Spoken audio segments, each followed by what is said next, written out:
यात्रा करने से बचें। बांग्लादेश में भड़की हिंसा को देखते हुए भारतीय उच्चायोग ने जारी की एडवाइजरी।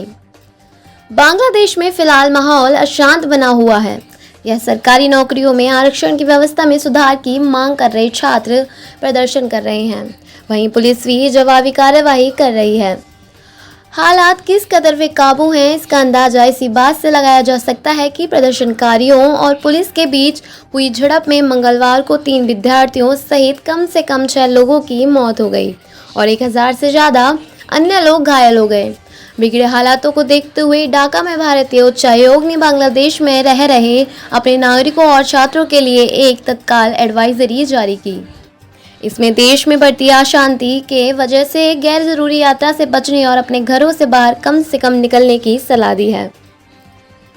यह सलाह बांग्लादेशी सरकार द्वारा सभी सरकारी और निजी विश्वविद्यालयों को बंद करने के फैसले और ढाका में छात्र तथा पुलिस के बीच हाल ही में हुई हिंसक झड़पों को देखते हुए दी गई है। सरकारी नौकरियों में लागू कोटा प्रणाली में सुधार की मांग। बता दें, बांग्लादेश के प्रमुख शहरों में छात्र सरकारी नौकरियों में लागू कोटा प्रणाली में सुधार की मांग कर रहे हैं। प्रदर्शनकारी छात्रों का कहना है कि मौजूदा आरक्षण व्यवस्था सरकारी सेवाओं में मेधावी छात्रों के नामांकन को काफी हद तक रोक रही है। ढाका यूनिवर्सिटी के छात्रों ने फर्स्ट और सेकंड क्लास की सरकारी नौकरियों में भर्ती के लिए चल रहे विरोध प्रदर्शन में अग्रणी भूमिका निभाई है। छात्रों की मांग है कि मौजूदा आरक्षण प्रणाली में सुधार करते हुए प्रतिभा के आधार पर सीटें भरी जाएं। हालांकि देखा जाए तो छात्र जिस आरक्षण व्यवस्था को खत्म करने की मांग कर रहे हैं वह मौजूदा समय में है ही नहीं। दरअसल सुप्रीम कोर्ट ने 1971 में बांग्लादेश के स्वतंत्रता संग्राम के नायकों को बच्चों और पोत्र पोत्रियों के लिए 30% आरक्षण लागू करने के हाई कोर्ट के फैसले पर रोक लगाई हुई है। झड़प के बाद विरोध प्रदर्शन तेज।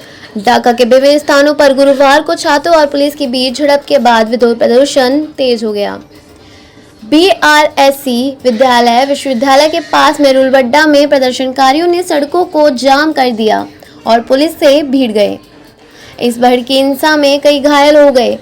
ढाका ट्रिब्यून के खबर के अनुसार सुबह तक पुलिस ने भीड़ को तितर बितर करने के लिए आंसू गैस के गोले छोड़े, जिससे इलाकों में यातायात बाधित हो गया।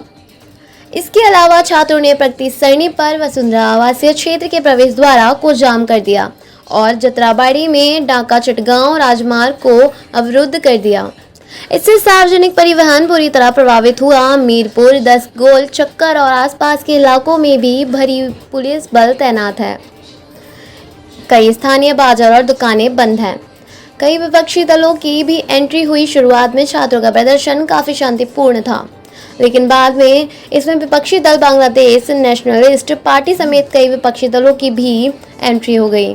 बाद में विपक्ष के छात्र संगठनों और सत्ता पक्ष के छात्र संगठनों में हुई झड़पों के बाद प्रदर्शन हिंसक होते चले गए। हालांकि सत्ता पक्ष ने भी विपक्ष पर छात्रों को भड़काने और प्रदर्शन की आड़ में अपने सियासी हित साधने के आरोप लगाए हैं।